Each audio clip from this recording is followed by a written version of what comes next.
Good afternoon. मैं वसीम खान आपका गॉडविल inter college के यूट्यूब सेगमेंट पर स्वागत करता हूं। गुड आफ्टरनून, मैं वसीम खान आप सभी का गॉडविल इंटर कॉलेज के यूट्यूब सेगमेंट पर स्वागत करता हूं। आज हम क्लास 12 का मैट्रिक्स चैप्टर पढ़ रहे हैं, जो अब तक हमने एक्सरसाइज 3 कंप्लीट कर ली है। आज एक्सरसाइज 3 का फर्स्ट चैप्टर है, जिसमें आपको सीखने को मिलेगा दो अवयव का गुणनफल। तो आइए पहले थोड़ा सा बेसिक देखते हैं, क्योंकि जो हमारी एक्सरसाइज 3 है वो यहीं से होके जाएगी, तो हमको पहले बेसिक की थोड़ी सी नॉलेज होनी चाहिए।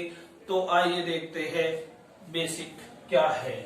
जो मेरे पास दो अवयव का क्या है गुणनफल, किसका है?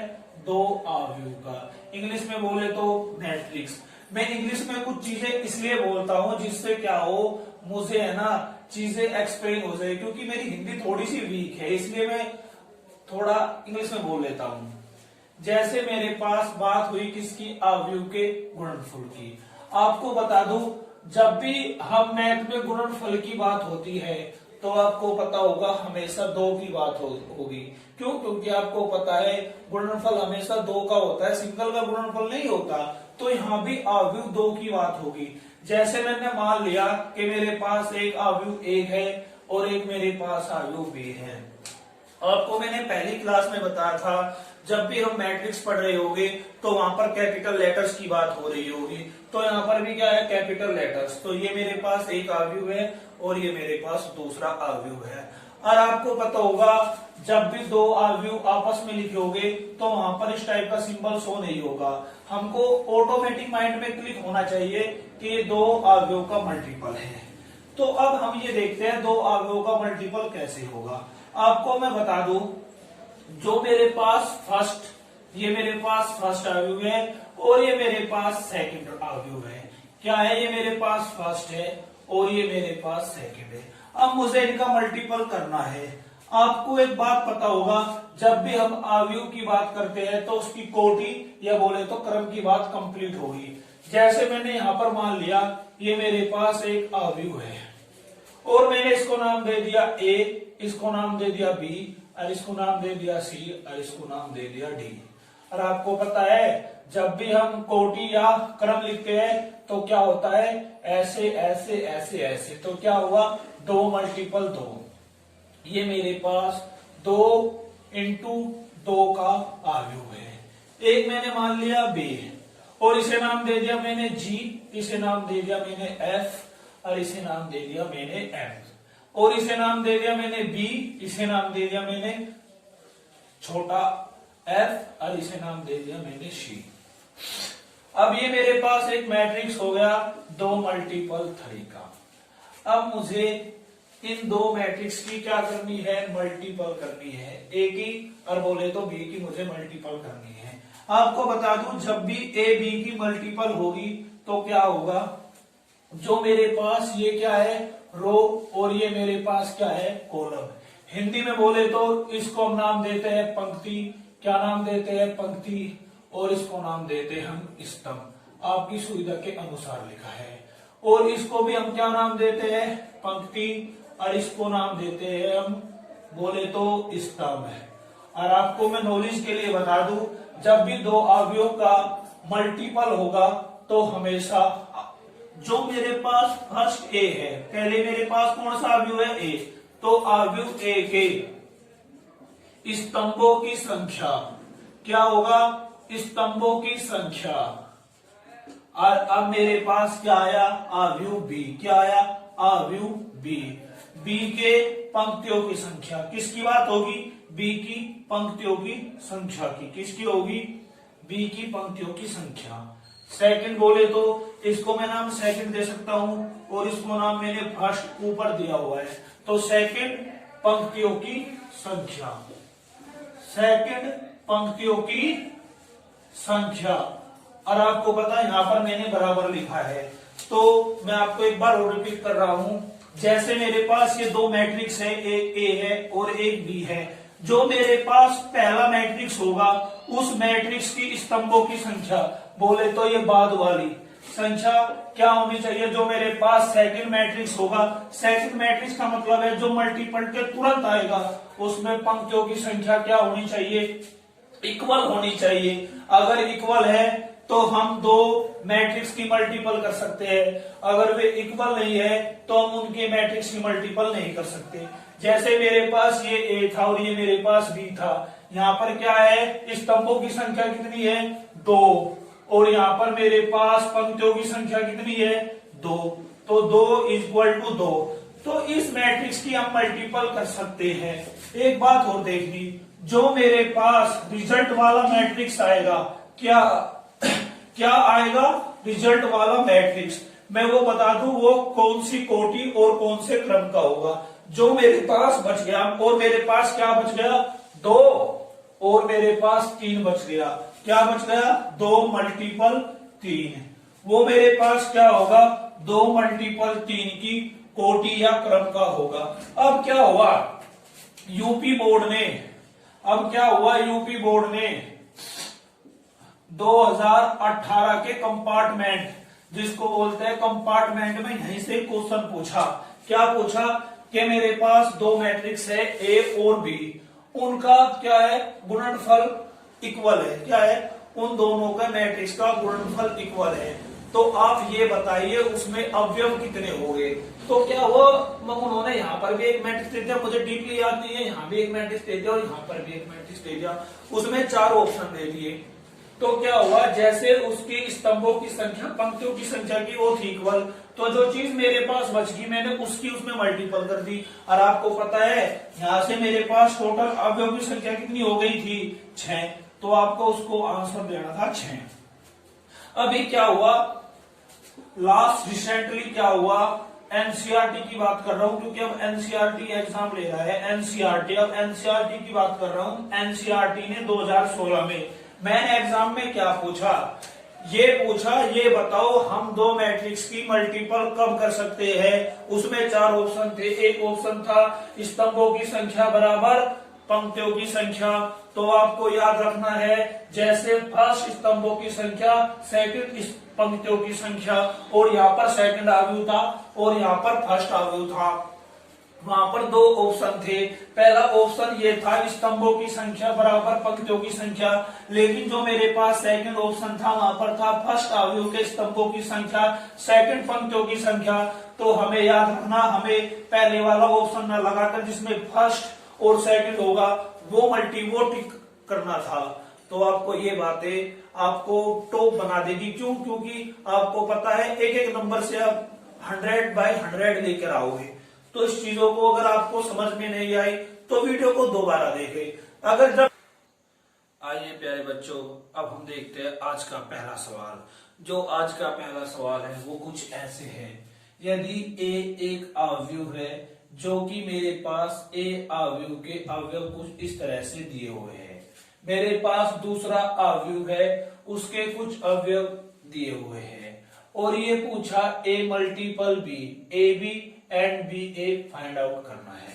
मैंने आपको अभी कुछ चंद लम्हों पहले एक बात बताई थी, अगर मुझे ए बी फाइंड आउट करना है तो आपको पता होगा जो मेरे पास ए बी है, क्या है मेरे पास ए बी, तो यहाँ पर ए के स्तंभों की संख्या बी की पंक्तियों की संख्या के इक्वल होनी चाहिए। तो मैं सबसे पहले ए की कोटि या क्रम फाइंड आउट करूंगा। आपको पता होगा ये क्या है मेरे पास, ये मेरे पास है रो, इसमें रो कितनी है 2, और कॉलम 1 2 3 और कॉलम है 3। अब मेरे पास बी एक मैट्रिक्स है, और बी मैट्रिक्स में क्या है, बी मैट्रिक्स में 2 तो कॉलम है और 2 क्या है, पंक्ति है। अगर ए और बी मुझे फाइंड आउट करना है तो मेरे पास क्या होना चाहिए, ए के स्तंभों की संख्या क्या होनी चाहिए, ए के स्तंभों की संख्या बी के कॉलमों के इक्वल होना चाहिए। बोले तो बी की पंक्तियों की संख्या के इक्वल होना चाहिए। बी की पंक्तियों की संख्या। आपको पता होगा मैं मैथ का टीचर हूं, मैं हिंदी का टीचर नहीं हूं, तो कुछ लिखने में गलती हो जाए तो आप समझ लेना, मुझे इतनी प्रॉपर हिंदी नहीं आती है। जैसे मैं लिखा ए के स्तंभों की संख्या, और आपको पता है जो मेरे पास पहला होता है उसको हम बोलते हैं पंक्ति, और जो दूसरा होता है उसको बोलते हैं हम स्तंभ। तो इसमें स्तंभ की संख्या कितनी है बोले तो 3, एंड बी में पंक्तियों की संख्या बोले तो कितनी है 2। और आपको पता है ये नॉट इक्वल टू है, और जब ये नॉट इक्वल टू है तो ए भी संभव नहीं है। तो यहां से हम क्या बात कह सकते हैं, यहां से हम कह सकते हैं ए भी संभव नहीं है, ए भी संभव नहीं है। अब मेरे पास पहले का रिजल्ट तो मुझे मिल गया, अब मैं आऊंगा सेकंड नंबर पर। और आपको प्यारे बच्चों पता होगा जब मैं सेकंड नंबर पर आऊंगा, सेकंड है बी ए फाइंड आउट करना है। और अब प्यारे बच्चों हम देखते हैं बी ए। जो मेरे पास बी ए है वो क्या है बी ए। आपको पता है जब मेरे पास पहला अवयव होगा उसमें तो मैं देखूंगा स्तंभों की संख्या। तो मैं यहाँ पर गया बी में स्तंभों की संख्या कितनी है 2। आपको पता है जो स्तंभ होते हैं वो बाद वाला होता है, तो स्तंभों की संख्या कितनी है 2। और अब मैं आया ए पर, किस पर आया ए पर। और आपको पता है ए की मैं क्या देखूंगा पंक्तियों की संख्या, क्योंकि जो बाद वाला होगा हमेशा उसकी पंक्तियां देखते हैं। तो बोले तो यहाँ पर मेरे पास पंक्ति कितनी है 2। और आपको पता है तो ये अवयव क्या है संभव है। तो अब जब ये अवयव संभव है तो हम बी ए फाइंड आउट कर लेंगे। और बी ए कैसे फाइंड आउट होगा, अब यहाँ पर इसको आपको बहुत ध्यानपूर्वक समझना है। जैसे मेरे पास बी ए है तो मैं सबसे पहला अवयव लिखूंगा। पहला अवयव क्या है मुझे बी क्या है 2 -4 -6 और 0। अब मेरे पास क्या है ए, अब क्या है मेरे पास ए 2 3 -1 0 1 और 2, ये मेरे पास ए है। तो अब मुझे बी ए फाइंड आउट करना है। आपको बता दूं बी ए कैसे फाइंड आउट होगा, बहुत इंपॉर्टेंट क्वेश्चन है, थोड़ा ध्यान से देखिए। इस 2 की ये मेरे पास क्या हो गया, आपको पता है ये रो हो गई, और ये मेरे पास क्या हो गई कॉलम। तो अब बात को समझना, इस पूरी रो की बाय कॉलम में मल्टीपल होगी। जैसे मेरे पास A11 है तो A11 की A11 के साथ क्या होगी मल्टीपल होगी। तो मैंने 2 की 2 में वो की मल्टीपल, तो मेरे पास क्या हुआ 4। अब इसका काम हो गया खत्म। अब आया 6, अब मैंने 6 की 0 में मल्टीपल की तो मेरे पास क्या आया प्लस के 0। जो भी यहां पर आएगा मैं उसको ऐड करूंगा। अगर इसके बाद भी कोई कंपोनेंट हिंदी में बोले तो अवयव होता, मैं फिर उस 2 की भी यही मल्टीपल करता, लेकिन यहाँ पर कोई अवयव नहीं है तो मैं अब आगे जा रहा हूँ। अब जब मैं आगे जा रहा हूँ तो मैं इस 2 की 3 में मल्टीपल करूंगा, और जब मैं 2 की 3 में मल्टीपल की तो मेरे पास कितना आया 6। अब मैं 6 की -1 में मल्टीपल की, और आपको अब मैंने क्या किया 6 की 1 में मल्टीपल की, क्योंकि हमें ना रो टू कॉलम चलना है। हमें कैसे चलना है रो टू कॉलम। यहां पर मैं लिख रहा हूं मुझे रो टू कॉलम चलना है। अब मैंने पहले 2 की 3 में की क्या है 6, और -6 की मैंने 1 में मल्टीपल की तो मेरे पास क्या आया -6। क्या आया -6। यहां तक किसी को कोई प्रॉब्लम नहीं होगी। अब मैंने क्या किया, अब मैंने 2 की -1 में मल्टीपल की तो क्या आया -2। अब मैंने -6 की -2 में मल्टीपल की तो क्या -12। अब ये काम खत्म होगा, क्यों, क्योंकि हम रो टू कॉलम चल रहे हैं, कॉलम एंड हो गई। अब मैं इस पे आ गया A21 पे, ये मेरे पास -4 है, -4 की 2 में मल्टीपल की तो मेरे पास क्या आया 4 2 जा 8, और 4 की 0 में मल्टीपल की तो मेरे पास क्या आया 0।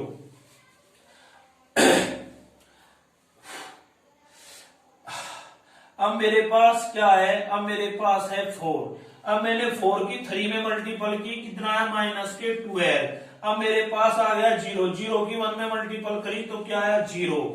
बात खत्म। अब मैं चलूंगा नेक्स्ट पे, -4 की -1 में मल्टीपल करी, -4 1 जा +4, और 0 की 2 में करी तो क्या होगा मुझे 0 ही मिलेगा, +0। अब मैंने इस कंपोनेंट को ऐड एंड सब्ट्रैक्ट, अब मैं लिखता हूं इसका रिजल्ट। अब मेरे क्या क्या 4 में 0 ऐड करी तो क्या आया 4, क्या आया 4। 6 में 6 आपको पता है ये प्लस का और ये माइनस का, अब आपको पता है 6 में से 6 जाएगा, क्या बचेगी 0। और माइनस के 2 के -4 ऐड करा तो कितना हुआ माइनस के 14, क्या हुआ माइनस के 14, बोले तो माइनस के 14। और माइनस के 8 में प्लस की 0 ऐड करी तो क्या आया माइनस के 8। और माइनस के 12 में प्लस को 0 ऐड करी तो क्या आया माइनस के 12। और प्लस के 4 में 0 ऐड करी तो क्या आया प्लस का 4। और यही हमें सिद्ध करना था। आगे के क्वेश्चन हम देखेंगे अगली क्लास में, तब तक का देखते रहिए व्हाइट बोर्ड पर।